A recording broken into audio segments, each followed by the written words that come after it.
How can you do an end-of-year business review as a freelancer or a solo entrepreneur? And what should you even include in your end-of-year business review?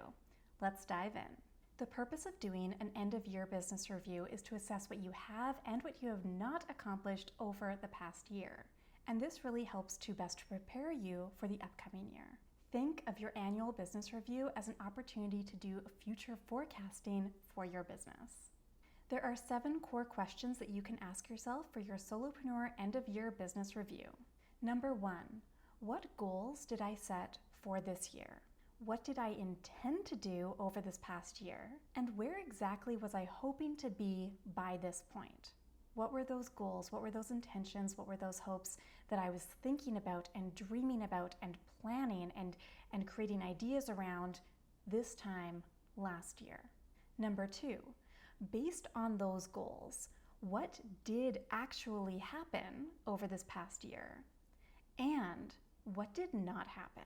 How many of those goals did I actually meet?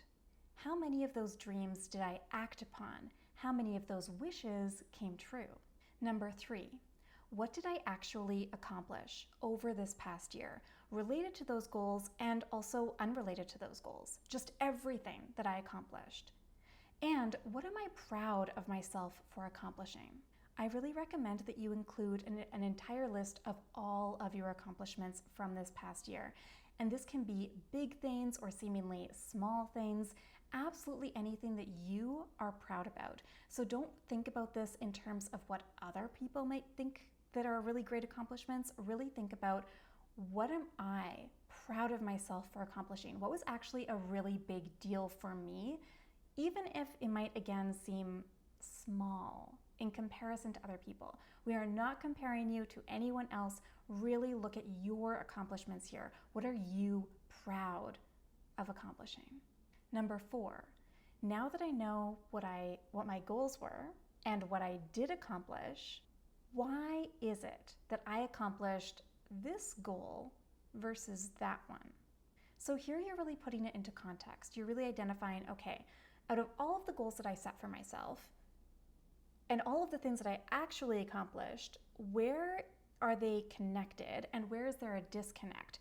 Why is that? Why did I accomplish these pieces but not these ones? Number 5, what are the best things that I did in my business over this past year? And what are the worst things that I did in my business over this past year? You can think about this in terms of the actions that you took, the tangible results from those actions, your satisfaction and fulfillment with your business, your definition of success, any perspective shifts or mindset blocks or internal beliefs, all of these different types of things. Looking at the best things that you did and the worst things is really going to help you with the decision-making process as you start planning for the new year. You can also map this out visually. So for example, create a spectrum or a ruler and place very specific events along that. So you can place any learnings, any experiences, any actions that you took. You could actually map this out in a grid or across a timeline so that you can really visualize it and see maybe what were the contributing factors to these different things as well. Number 6, based on what I have done and what I have learned over this past year, how do I want to apply this to the upcoming year? What information can I draw from this that I want to make use of in the new year? What do I want to change and what do I want to do the same in the upcoming year? So here you can really look at how useful was this activity versus that one. For example, if you are looking back at your marketing efforts over the past year and you find that you put a ton of time and energy into a particular marketing activity that hasn't actually contributed much to sales or getting visible or anything like that, then you might want to reassess. Is it actually worth it or not?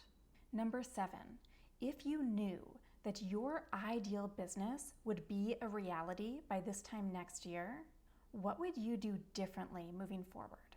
Think about this in terms of how would you spend your time? What might you change with your tasks or systems or processes? Where would your thoughts be at? Does that affect the decisions that you want to make in your business? Now, it's important here that you don't necessarily need to act fully on this, right? So once you're looking at, okay, if my ideal business was going to be my reality this year, within the next year, then these are the actions I would want to take. These are the beliefs that I want to have, all of those types of things. You don't necessarily need to act on them. Instead, what you're really looking at is, okay, here is where there is a gap between the type of things that I would do, the types of things that I would think, the things that I would embody versus what I'm currently doing and thinking and embodying. And then once you see that gap, you can start to close it. You can start to make some smaller shifts and efforts to get towards that. If you think about this in terms of, okay, I'm going to start implementing all of these things now that I've figured out this is what I need to do, sometimes that can feel overwhelming or daunting or scary, and you end up closing your mind to it, and you won't actually allow yourself to see all of the possibilities. So I strongly encourage that you think about this from a theoretical lens in the beginning, and then you can pull pieces from that to see where you want to actually act upon it. Looking at things from a theoretical lens rather than, okay, I'm definitely 100% going to act upon this, is really going to help you expand your mind, broaden your perspective, and really get inspired with fresh new ideas versus if you went into this thinking, okay, I need to act on this, then again, you might close yourself off and not allow yourself to even think of the ideas because it feels too scary. So there you have it. Those are the 7 core questions that you can ask yourself as part of your Solopreneur annual business review. And of course, this is just the tip of the iceberg. You can get a full list of all of the guided questions beyond these 7 core ones in my Business Planning Retreat Intensive. I will pop that link below for you. One more thing I want to mention here is that it's really important when you are planning to do an end of year review in your business that you set aside a really good amount of time for it. You don't want to rush this type of thing.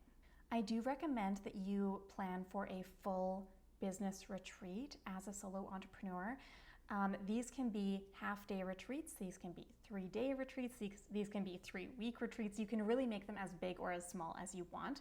But the idea here is that if you're planning this as a full session, as a full solo business retreat, then you can prepare in advance. You can create a schedule for yourself. You can collect all of the data and everything that you'll want to be analyzing in advance so that you're really good to go in the moment on the day of.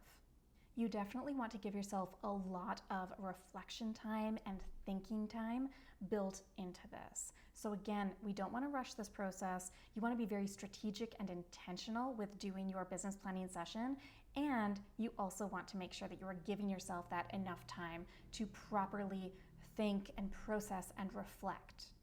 And once you do that, then you'll be ready to set those strategic goals for yourself, create strategic action plans, map out timelines for the new year, all of those pieces. And yes, you do get sample schedules and business planning retreat checklists and whole templates and step-by-step guides in my business planning retreat intensive. So again, that link is in the show notes. In this video, we went over these 7 reflection questions to include as part of your annual business review. And so stay tuned for the next video because we are going to be getting into specific questions that you can ask yourself when you are looking ahead and planning for the upcoming year. I will see you then.